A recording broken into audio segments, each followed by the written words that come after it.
today na nyambo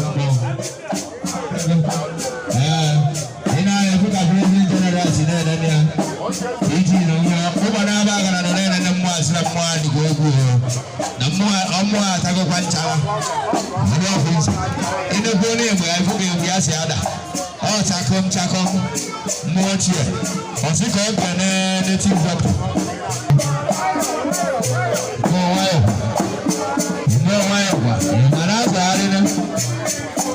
Marazo alene ya mazia ayi bidu faru ne taro na we ko ni lu mo kallan madana ne mo na so no ka ayi ne wonu ni ya ba apepo ne masquerade mo aka na abo ancient days masquerade mo tie mo eti na 1982 wo fa mo mazi wo fa mo